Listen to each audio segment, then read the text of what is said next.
Assalamualaikum warahmatullahi wabarakatuh. Salam sejahtera untuk kita semua teman-teman sekalian. Sekali lagi, tidak ada bosan-bosannya dan tidak ada henti-hentinya. Gue bilang sama teman-teman sekalian, sama adik-adik gue sekalian, bangsa yang besar adalah bangsa yang menghargai jasa para pahlawannya. Kita ngelihat di tengah gempuran sosial dan budaya, banyak anak-anak muda Indonesia yang mereka itu nggak bangga dengan identitas bangsanya. Mereka sibuk mencela bangsanya. Mereka sibuk membuka atau aib-aib bangsanya sendiri. Tentunya kita harus hindari sifat-sifat seperti itu. Kita harus tanamkan dalam diri kita, seburuk apapun negara kita, sejelek apapun pemerintahannya, ya kita harus tetap cinta sama bangsa ini. Kita harus tetap menghargai mereka yang telah berjuang, mereka yang berkorban, mereka yang tumpah darahnya demi kemerdekaan negara Kesatuan Republik Indonesia. So, kali ini teman-teman sekalian, gua mau ngajak kalian untuk sedikit flashback. Kita coba mengenal dan mengenang sejarah para pahlawan-pahlawan nasional kita dari ujung Sumatera, dari ujung Sabang sampai Merauke, teman-teman sekalian. Nah, di belakang gue ini, beliau adalah sosok Laksamana Kemalahayati.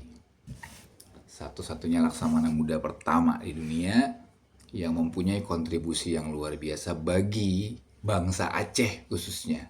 Saya ulangi, memiliki kontribusi yang luar biasa bagi bangsa Aceh dan juga bangsa Indonesia, tentunya dalam mengusir penjajah. Oke teman-teman sekalian, nah di sini gue bakal bacain sedikit biografi tentang siapa sih Laksamana Kemalahayati, rahimahullah.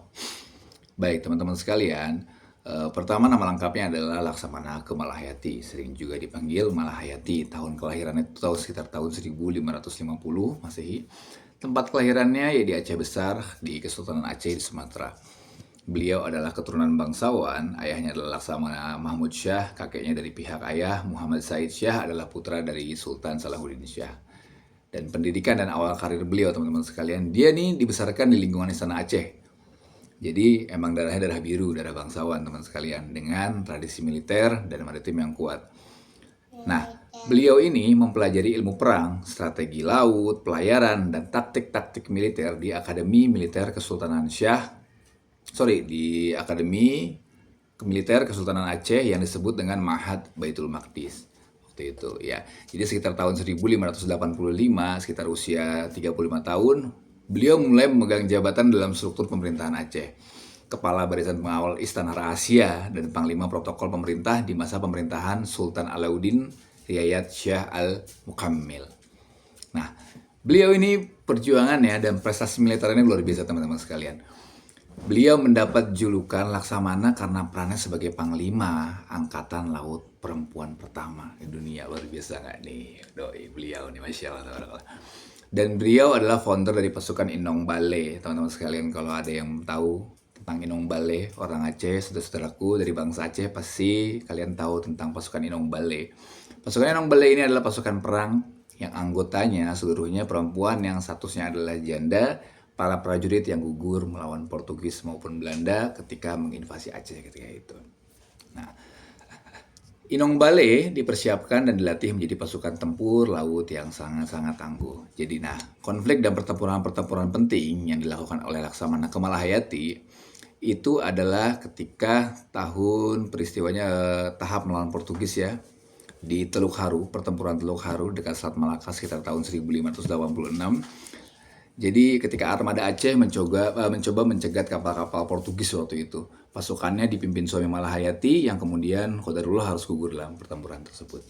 Nah, ini nih yang paling otentik banget adalah pertempuran Aceh melawan Belanda ya di tahun 1599. Kedatangan Cornelis de Houtman, salah satu jenderal perang yang arogan, yang songong, yang sok tahu, yang dia kira dia bisa menaklukkan bangsa Aceh begitu saja. Tapi ternyata teman-teman sekalian, kedatangan Cornelis de Houtman ke Aceh Di Hotman ini dianggap telah menghina Sultan Aceh.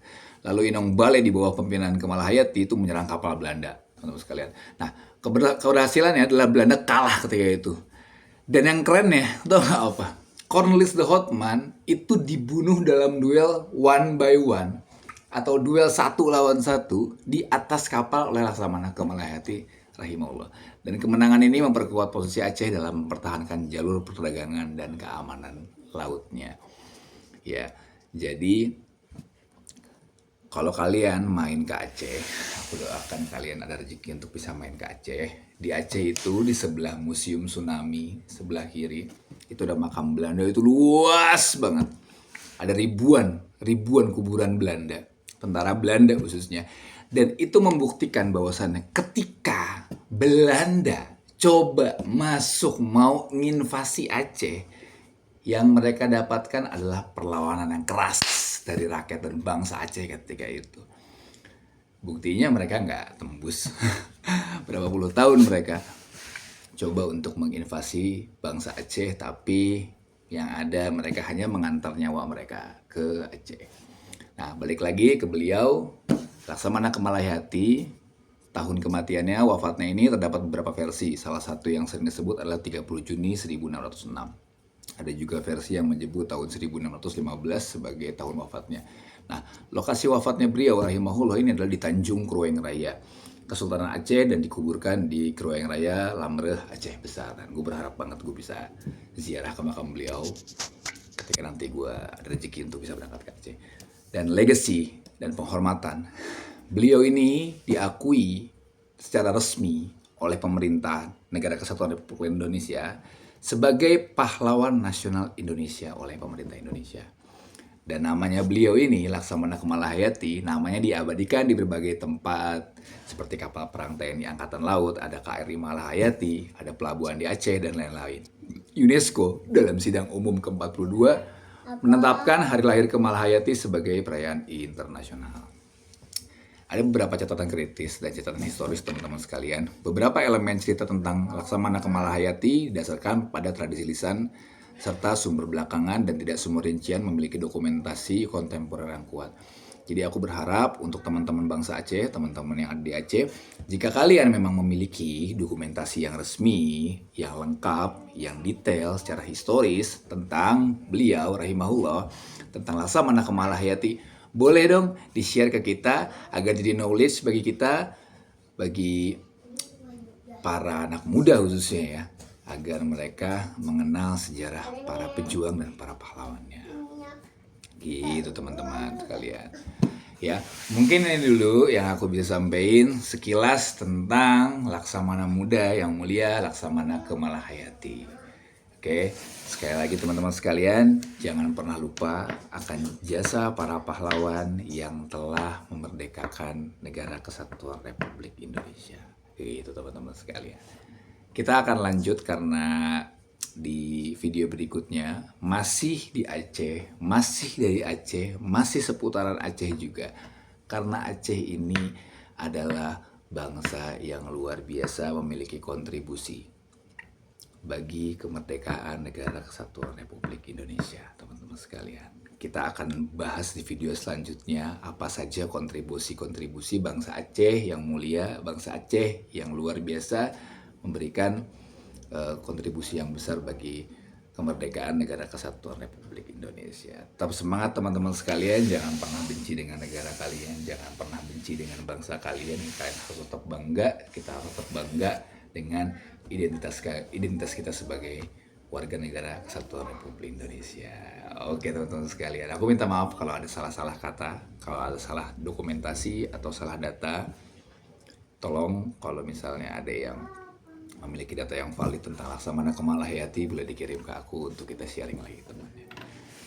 Segitulah teman-teman sekalian, Indo Youth Pride. Wassalamualaikum warahmatullahi wabarakatuh. Muda dan bangga menjadi Indonesia.